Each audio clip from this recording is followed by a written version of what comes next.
Hello friends, welcome to my channel. This is Charan. In this video I will show you in ASP.NET how to bind data into a details view using Linq to SQL class.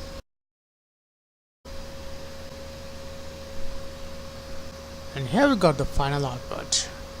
Let's check the second record, 3, 6th record. If you are a first time visitor to my channel, please subscribe to get the latest updates. For this video tutorial, I am creating a new ASP.NET project. Go to File, New, Project.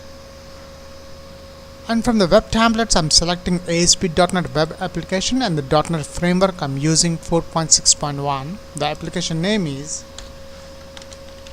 detailsview bind Linq to SQL. Click OK. And from the templates, I'm selecting empty. Click OK. And the project is created successfully. Let's open Solution Explorer. Now in this project, I'm adding a new web form page. Right click the project name, add web form. I'm not changing the web form page name. Click OK. And here we got the source page of the web form 1.aspx page.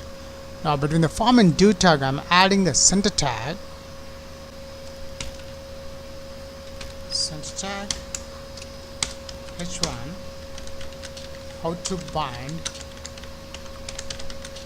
data into details view using Linq to SQL. ASP.NET tutorials. Horizontal line. Now after the horizontal line, I am adding the details view control. Open toolbox. I am expanding the data folder. In this data folder, there is a details view. I am adding that one here. Now after that, open Server Explorer. Let's add the database in this data connections. Right click the data connections, add connection. I'm adding SQL server name is user. After adding SQL server name, now I'm selecting the database name.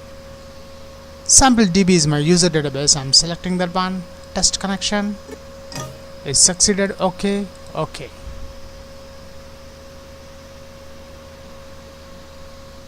And here we got the sample db.dbo is added under data connections.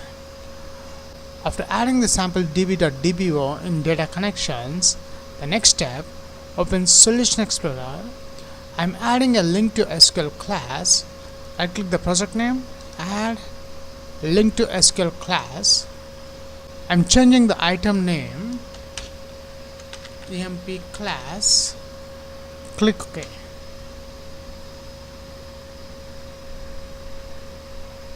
And here we got the emp class.dbml. Now let's drag and drop the table here in this dbml. Open Server Explorer. Let's expand the sample db.dbo as well as expand the table subject. The table is the emp table. Just drag and drop on this dbml. Now let's bind this emp table into this details view. Right click the mouse, view code. In the page load, if not page.isPostBack,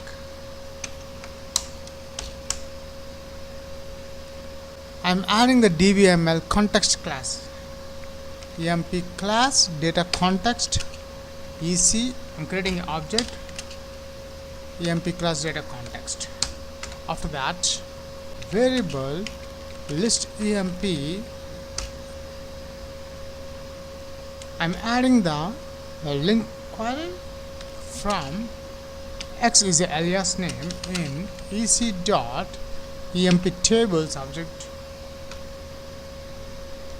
Select X dot toList method.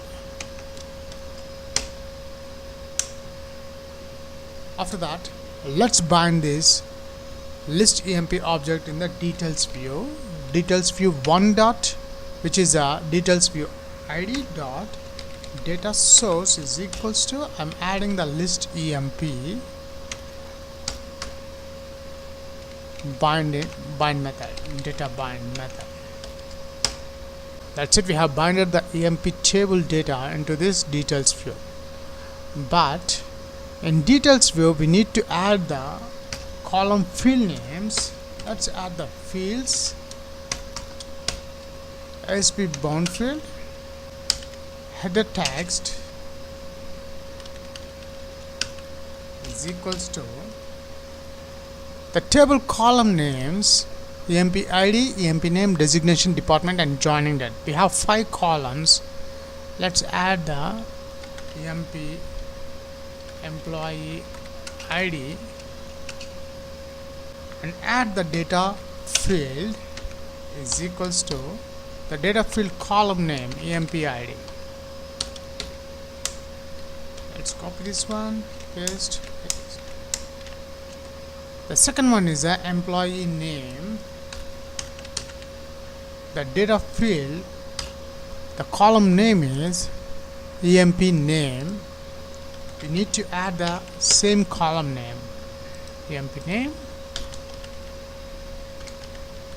designation,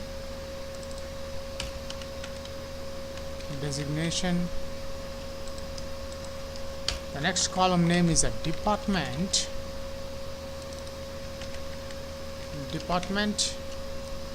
and the last one is a joining date.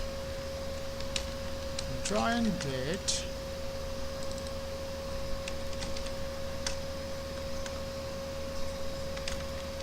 joining date. Let's increase the width 425. And that's it, we have done the complete coding part. Now it's time to check the results on the browser, Google Chrome.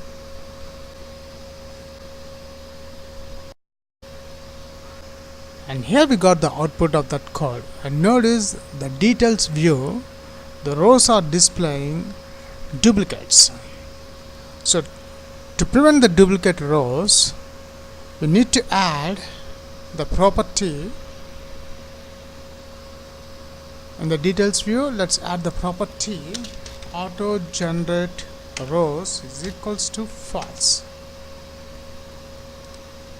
Let's rerun the browser link. We'll check the output. And here we got a new output after adding the property auto generate rows is equals to false to this details view.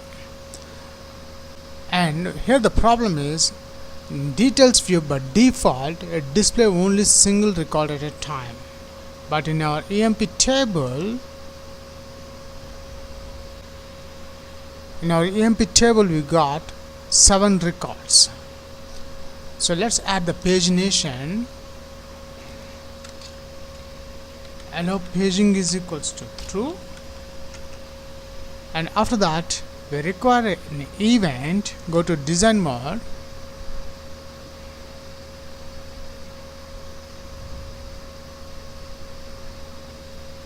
double click the details view, and here we got the event of the details view, which is a page index changing. What I'm doing, I'm adding this data context class. I'm deleting here. I'm adding above the page load. Now in this details view event, I'm adding the details view 1 dot page index is equals to e dot new page index. After that, instead of writing this same code, I just copy and paste here. That's it, we have done the complete coding part. Let's check the results on the browser. I'm reloading the browser link.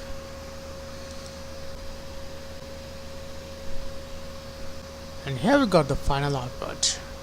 Let's check the second record. 3, 6th record.